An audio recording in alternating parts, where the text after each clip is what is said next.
प्रातः क्लास चल रहा था 12 दिसंबर 1968 सतगुरुवार के दिन 11वें पेज के मध्य में बात चल रही थी। वेद का बाप कहते हैं अब बच्चों को बहुत खुशी में रहना चाहिए। और दूसरी बात अपनी ये संभाल करनी है कि हमारे से कोई को दुख तो नहीं पहुंचता है, क्योंकि बाप के बच्चे हैं और बाप तो है ही दुख हरता सुख करता। तो बाबा कहते हैं बच्चे तुम भी कभी किसी को दुख नहीं दियो। और वो बात बार बार याद दिलाते रहेंगे, क्योंकि ये पुरुषोत्तम संगम युग की शूटिंग के टाइम में तुम अगर किसी को दुख देंगे तो रिजल्ट दुख ही देने का हो, दुख का ही मिलेगा। और कोई को सुख देंगे तो रिजल्ट सुख का ही मिलेगा। कोई भल कैसा भी हो, कितना भी दुखदाई हो, तुम उसको सुख ही देते रहो तो उनका और ही दुख दूर होता जाएगा और तुम्हारा भाग्य बनता जाएगा। चलो सामान भी ले आओ। ये बैठते हैं ना, एक तो इनको देखते रहते हैं और ये जानते हैं कि हम बच्चा बनेंगे।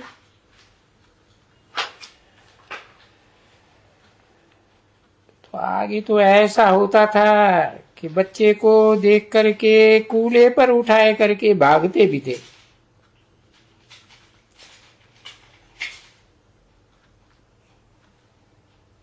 बच्चे बहुत प्यारे होते हैं तो कंधे पर भी उठाए लेते हैं, सर पर भी चढ़ाए लेते हैं। हाँ, कराची में ऐसे करते थे। उनको साक्षात्कार होता था ना, तो ये ब्रह्म है और ये कृष्ण है और ये ब्रह्मा ही सो कृष्ण बनने वाला है। ऐसी ऐसी समझ देने के लिए साक्षात्कार होता था।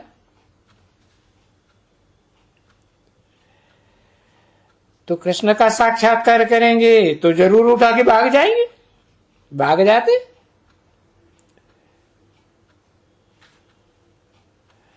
मैं इतना बड़ा भला उठाते जाते कैसे?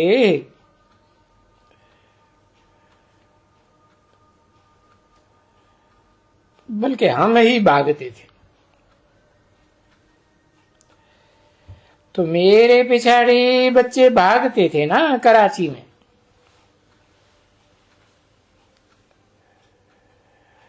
उठा के घर ले जाते थे। देखो कितनों को साक्षात्कार होते थे। और वो बाप भी यहां बैठे बैठे वो तो जानते हैं ना, बेहद का मनुष्य सृष्टि का बाप भी तो ये जानते हैं ना कि मैं ये बनूंगा।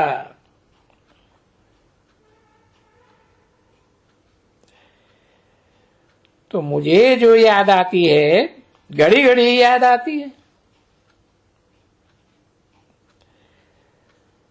तो इन बच्चों में से भी किसी को साक्षात्कार हो ही जाते हैं।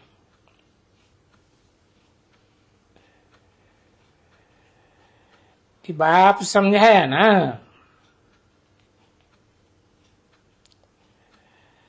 कि ब्रह्मा का साक्षात्कार और कलाबद्ध कृष्ण का साक्षात्कार बहुतों को होते आए हैं,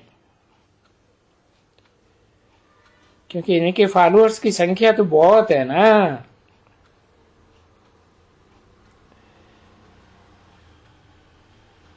ब्रह्मा को तो सारी दुनिया मानती है, ब्रह्मा द्वारा स्थापना, तो सारी दुनिया के मनुष्य मात्र ब्राह्मण बनेंगे ना ब्रह्मा की औलाद। वो आते हैं, कहते हैं हाँ ये तो वो ही ब्रह्मा है जिसका हमने साक्षात्कार किया। अच्छा, फिर जब दृष्टि में भी जाते हैं या ज्ञान में भी कुछ समझाते हैं कि भाई यही कृष्ण बनेगा, ये ब्रह्मा ही तो कृष्ण बनेगा ना, तो मैं भी बच्चों को कहता हूं, क्यों? तुम बच्चे कहते हो जब ही हम नारायण बनेंगे, एकदम नारायण बनेंगे, लक्ष्मी भी नहीं बनेंगे, तो भला तुम अपन को श्री कृष्ण क्यों नहीं बैठ करके समझते हो? तुम अपन को संगम युगी श्री कृष्ण समझो ना, जो कलातीत बनने वाला है, कलाओं में बंधन में भी नहीं आएगा।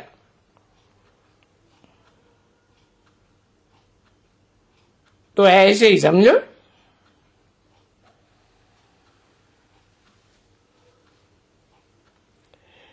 बाबा हमको फिर भी विश्व का साक्षर साधारण बनाते हैं।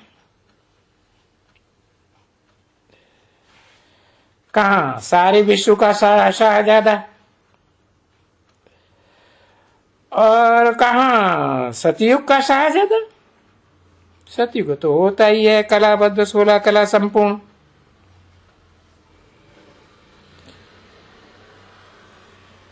तो तुम बच्चे अपनों को कृष्ण क्यों नहीं समझते हो? है तुम भी कोई कम हो क्या है? अच्छा, नंबर बार कृष्ण तो खुशी आ जाएगी और तुमको ऑटोमेटिकली खुशी आ जाएगी। तो कहते ही हो मुख से, क्या कहते हो? तुम तो मुख से कहते हो ना तुम बच्चे क्या क्या बनेंगे? तुम बच्चे सभी क्या बनेंगे? अरे नर से नारायण बनेंगे। तो क्या एकदम बड़ा नारायण बन जाएंगे? हैं? पहले बच्चा बुद्धि होंगे कि एकदम नारायण बन जाएंगे विश्व के मालिक? हाँ, तो कृष्ण बच्चा तो जरूर बनेंगे ना। है? देखो भक्ति मार्ग के जो चित्र निकलते हैं कलयुग के अंत में, उनमें भी तो दिखाते हैं कि वयोवृद्ध शिव बाबा बैठा हुआ है, सफेद दाढ़ी मूंछों वाला, और कृष्ण बच्चे को अपनी गोद में खिला रहा है। पहले तो ये चित्र नहीं थे पहले नहीं थे। तो तुमको भी खुशी में बैठना चाहिए ना भला, है? 12 दिसंबर 1968 की प्रातः क्लास का 12वां पेज। चलो आओ बच्ची, देखो इतना ज्ञान तो है इन बच्चों में जो सारी सृष्टि का चक्कर बताए देते हैं, सतयुग आदि से लेकर के कलयुग के अंत तक का। और इन बच्चों में जब ऐसा ज्ञान होगा तो ये ज्ञान जरूर अंदर में होंगे, इमर्ज हो जाएगा। अब इमर्ज है अंदर में, तो जब ये ज्ञान इमर्ज हो जाएगा तो कितना ज्ञान होगा। समझ है ना? ये भी बच्चे समझ है ना तुमको?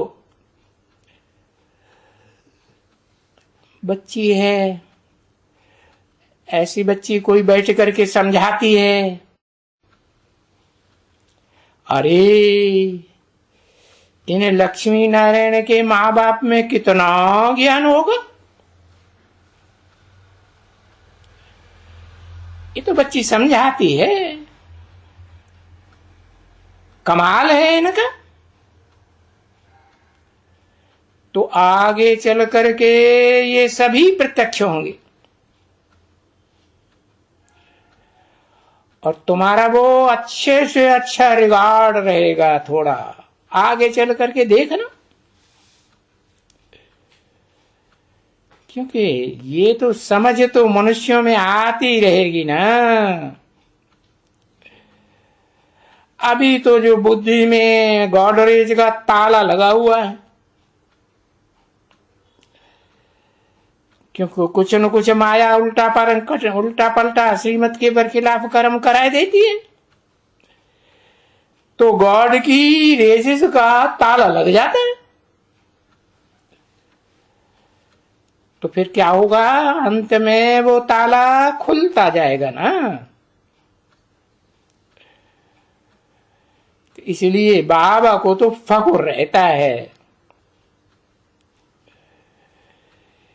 कि ये बच्चा बैठा है दरवाजे पर। वो गाते हैं ना, तेरे दर पर आया हूं कि मैं कुछ लेके जाऊंगा, नहीं तो मर के जाऊंगा। ऐसे गाते हैं कि नहीं? है कहां की बात है? हाँ, भगवान के दर की बात है। तो देखो, ये जो बच्चा बाहर बैठा हुआ है, तो ये बाहर बैठे हुए वो लोग कैसे होंगे? तो बाबा कहते हैं बच्चियों को भी सिखलाना चाहिए और बच्चों को भी सिखलाना चाहिए, क्योंकि जो बाबा के बच्चे हैं उनमें फीमेल बच्चियां भी तो हैं शरीर से, हैं? भले स्वभाव संस्कार जो जन्म जन्मांतर का है वो फीमेल का नहीं है, वो तो पुरुषों का संस्कार है ना, रुद्रमाला के मणकों का। तो बच्चियों को भी सिखलाना चाहिए, बच्चों को भी सिखलाना चाहिए, समझे ना? ये भी सीखें और ये बच्चे भी सीखें ना। पहले कौन सीखे? ये बच्चियां सीखें। कौन सी बच्चियों की तरफ इशारा किया होगा? ये कौन से ग्रुप की बच्चियां हैं? और रुद्रमाला की तो सारी 108 ही हैं, उनमें तो उसमें तो ग्रुप्स बने हुए हैं ना अलग अलग धर्मों के। आहा, और सारे ही सूर्यवंशी बनेंगे। आहा, रुद्रमाला के सारे ही सूर्यवंशी बनेंगे आखिरी में। 8 अलग अलग धर्मों से कनेक्टेड नहीं है, अलग अलग धर्मों के पूर्वज नहीं है, है? हाँ, वो भी अलग अलग धर्म। सामान बैठा हुआ, सामने बैठा हुआ। अच्छा, कौन है सामने बैठा हुआ? ये बच्चियां भी सीखें और बच्चे भी सीखें। बाबा के सामने कौन सी बच्ची बैठी है जिनके लिए बोला है? चंद्रवंशी जो योगिनी है ना, वो चंद्रवंशियों की अम्मा है ना, है? चंद्रमा को पैदा करती है कि नहीं है? अनुसुईया नाम है ना, शास्त्र में तो दिखाया हुआ है। अनुसुईया का बच्चे का नाम चंद्रमा। 3 बच्चे विशेष बताए ना, उनमें एक बच्चा अत्रि ऋषि और अनुसुईया का एक बच्चे का नाम क्या? चंद्रमा। देखो, तो ये भी सीखें। कौन सीखें? किस ग्रुप की तरफ इशारा किया? जो चंद्रवंशियों की बीज है, जो बच्ची। कौन? अरे कोई है कि नहीं? कौन है? उसको क्या कहा जाता है ब्राह्मणों की भाषा में? अरे इतनी सहज बात, इतनी पढ़ाई पढ़ने के बाद है योगिनी माता। वो सभी चंद्रवंशियों को जन्म देने वाली माता है ना, है कि नहीं? है। परदादी नाम किसको दिया है? परदादी नाम दिया ना। हाँ, तो बच्चे भी हैं, बच्चियां भी हैं, सबको हिस्स करके सिखलाना है। तो हिस्स चाहिए इस बात में सिखलाने के लिए। हाँ, किसी को भी सिखलाने की हिस्स जरूर चाहिए। हिस्स माने स्पर्धा, कि भाई हम ज्यादा समझाएंगे, हमसे ज्यादा और कोई नहीं समझा सकेगा, अच्छा भी नहीं समझा सकेगा। आप समान बनाना है। हाँ, अच्छा कौन समझाएगा? जिसमें प्योरिटी की पावर होगी वो ज्यादा अच्छा समझाएगा, या प्योरिटी की पावर होगी ही नहीं रुद्रमाला के किसी मणके में तो ज्यादा अच्छा समझाएगा? है? हाँ। तो ये पुण्य का काम है, किसी को समझाना गहराई से, ये बहुत ही पुण्य का काम है। हाँ, समझा? और फिर समझाना ही नहीं है कि भाई लाल लाल आंखों कर करके समझाते रहो, नहीं, याद प्यार भी देना है, प्यार की दृष्टि देना है, प्यार से मीठे मीठे बोल से समझाना है। ये रस्म रिवाज है क्या है? सूर्यवंशियों में जो ग्रुप चंद्रवंशियों का भी बीज है, सूर्यवंशियों को चंद्रवंशियों का बीज है या नहीं है? तो ये रस्म रिवाज है, तो ये चक्कर तो जरूर फिरना चाहिए। क्यों? कारण क्योंकि तुम बच्चियां स्वदर्शन चक्रधारी हो ना। स्वदर्शन का मतलब ही है कि अपने पार्ट का दर्शन हो इस 84 के चक्र में, मेरी आत्मा का, या मैं किस ग्रुप की आत्मा हूं रुद्रमाला के मणकों के बीच में। स्वदर्शन चक्रधारी बनती हो ना। आओ बच्चा, तुम भी आओ। हेलो सभी सेंटर्स के रूहानी ब्रह्मा मुखवंशावली ब्राह्मण कुलभूषण, सभी सेंटर्स के है। रुद्रमाला के जो सेंटर्स हैं, एडवांस पार्टी के जो सेंटर्स हैं, उनमें कोई ब्रह्मा मुखवंशावली बैठे हैं? ब्रह्मा बाबा की मुख्य वंशावली बैठे हैं या नहीं बैठे? हाँ, क्योंकि सारी दुनिया ही तो ब्रह्मा मुखवंशावली है, सूर्यवंशी ब्रह्मा मुखवंशावली नहीं है, है? हाँ, ज्ञान सूर्य प्रत्यक्ष होता है तो किसके मुख का बच्चा बनता है? ब्रह्मा का बच्चा बनता है ना, आखिरी तो बनता ही है ना। तो रूहानी बच्चों प्रति मधुबन से आज गुरुवार के दिन रूहानी बाप व दादा का, दादा से पहले रूहानी क्यों नहीं लगाया? वो रूहानी स्टेज में नहीं रहता क्या? वो खुद तो कहते हैं मैं एक गिट्टी खाता हूं और भूल जाता हूं, याद टिकती है क्या? नहीं टिकती। तो जिस्मानी स्टेज में आ जाता है ना।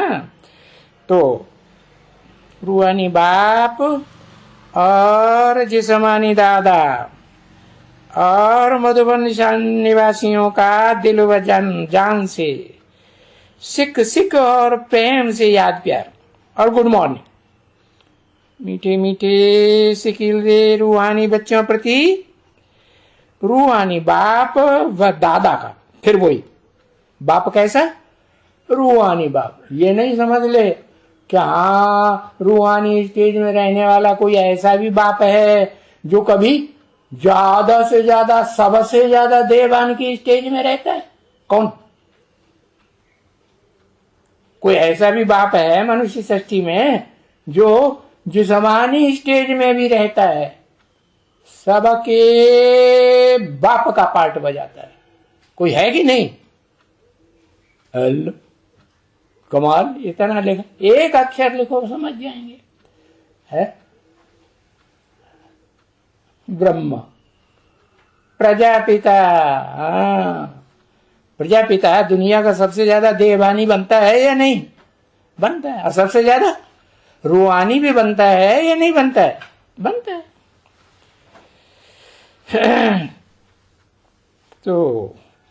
तो दोनों तरह के जो बाप हैं, आत्माओं का बाप, रूहानी बाप और जिस्मानी बाप, उन दोनों में जो ऐसा बाप है जो सदाकाल रूहानी रहता है, कभी भी जिस्मानी बनता ही नहीं, उसका नाम ओरिजिनल वास्तव में क्या है? उसका नाम है शिव। शिव माना कल्याणकारी, सदा कल्याणकारी। तो उन बाप और दादा का दिल और जान से, सिख और प्रेम से, और तुम बच्चे सदगुरुवार को तो जानते ही हो, जानते हो कि नहीं? है? कौन है सदगुरुवार? वो सदगुरु कौन है? किसका पार्ट है सदगुरु का? अरे कोई जानते हो तो कोई का पार्ट होगा ना, कौन है? उस आत्मा की तरफ इशारा किया तो कोई पार्टधारी होगा ना। हाँ, बृहस्पति, बड़े ते बड़ा पति। क्या है? उससे बड़ा पति कोई हो ही नहीं सकता। एक दो पत्नियों का पति, ये ढेर सारी पत्नियों का पति। हाँ, उसका नाम ही है बृहस्पति, माना बड़े ते बड़ा पति बृहस्पति। तो ऐसे सदगुरुवार, उसको तो जानते ही हो, उसका याद प्यार और गुड मॉर्निंग और रूहानी बच्चों के प्रति, जिस्मानी बच्चों के प्रति नहीं, रूहानी बच्चों के प्रति रूहानी बाप की नमस्ते। जो भी देवानी बच्चे हैं उनको नमन करता है? नहीं करता। माने ब्रह्मा की सोल को छोड़ दिया, आगे रह गए, ले लिया, उसको भी छोड़ दिया, उसको नमन नहीं करते। कौन? रूहानी बाप। ओम शांति।